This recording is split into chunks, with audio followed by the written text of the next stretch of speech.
How do we find the will to follow the call of the soul and not the pull of Maya?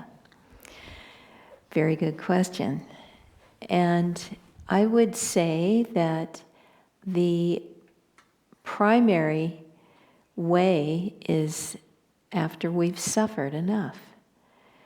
I remember being in a car with Swami in some city in the world. I don't remember if it was America or Europe or where it was exactly, but it was tall skyscrapers, concrete sidewalks that were endless, and we had someone driving us. He was in the front passenger seat, and I was sitting in the back seat directly behind him, and we were both looking out the window, the same side of the car, and it just was incredible to me how much pain and suffering I was seeing, just people walking by.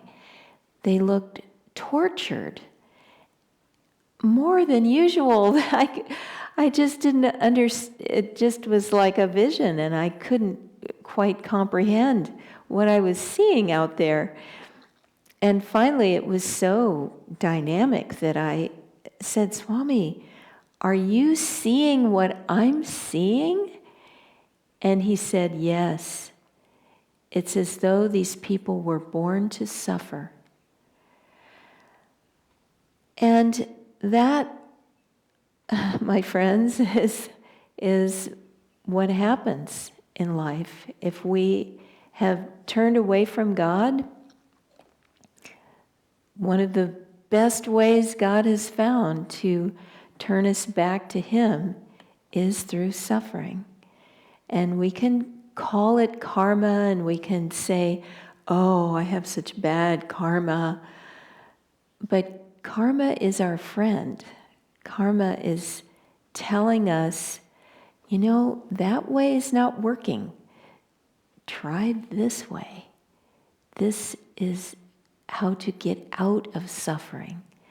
So if we analyze our karma and think, as we have been taught, that people who we think have done us wrong or they are hurting us in some way, we have to remember that those people are only, as Swami and Master have told us, they are only instruments of our karma. Our karma is our own. We created it. This is a very liberating thought. It can be a little irritating sometimes because we think, wait a minute, I didn't do that. Well, we did something that created that, even if it was only that we wanted to understand what someone else was going through. So we may not have been doing dastardly deeds. We may have just wanted to know why someone was acting the way they were or what they felt. And suddenly, there we are. We're feeling it. We're experiencing it. But as I say, and quoting Master and Swami, that our karma is our friend. It's there to show us what not to do so that we can escape suffering. And so as we grow and start praying and start asking, how can I get out of this suffering? Then we are very blessed to have the science of yoga given to us as this gift here. This is the way out.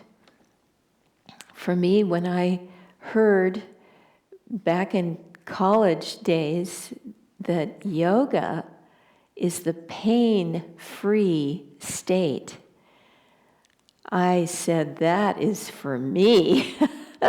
Let me find yoga and learn and grow so that I can one day achieve the pain-free state. And so that's all it is. We think suffering is such a big deal, and I just have to say that Dharmadas was doing some research. This was maybe a year or so ago, and he came across more yamas and niyamas than the ones that we know from Patanjali. So it turns out that many ancient scriptures had 10 yamas and 10 niyamas, which Patanjali whittled down to 5 yamas and 5 niyamas.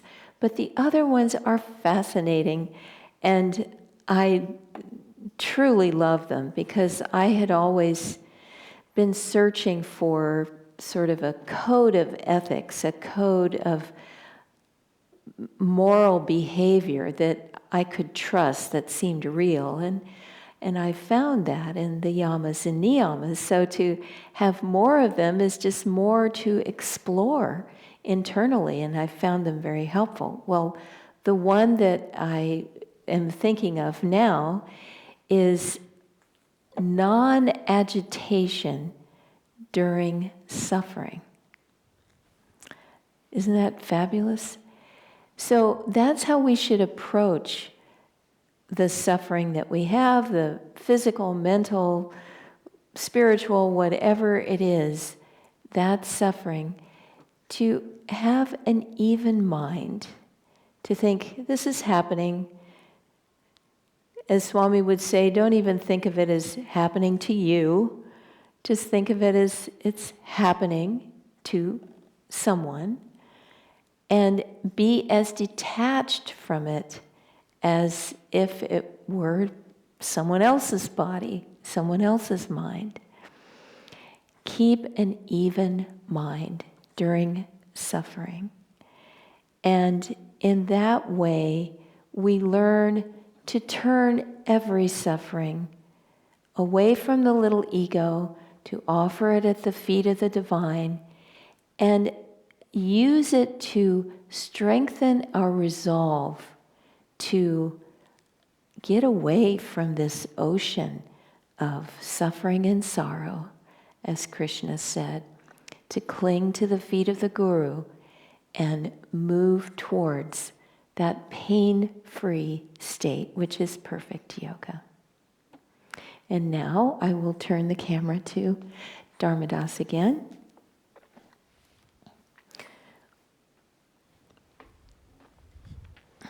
And I will add, I'll present a sort of a different angle of what Nirmala was saying about this last question, finding the will to follow the call of the soul as opposed to Maya. One of the beautiful things about yoga is that it doesn't say you're bad because you did this or the other thing. It says follow what you are hoping for. Follow the truth, follow the light, and feel the joy. In other words, it's drawing us forward. It's not pushing us from behind. And it's okay, you can come in here. And that is such a help, because once the heart, Sri Yukteswar gave us this beautiful understanding from his book, The Holy Science, where he talks about ridding the heart of 8 meannesses and awakening the heart's natural love. And when that heart's natural love begins to awaken, we get a taste of bliss. We get a taste of the divine love that is our own being. And it is so compelling, it is so intoxicating that Maya has no sway over us at that point. Or maybe it has some minimal sway and karma pulls us back and we still have to battle it out like in the battle of Kurukshetra. But we know that we will win. It's as if Bhishma, the ego, has been immobilized by all the arrows that we've shot at him. So we know he's not dead yet, but he's not going to cause us any more trouble. And we can sort of rest in that fact and just keep being drawn towards the light and towards the love and joy that we feel, say, from meditation. But that's so much more compelling.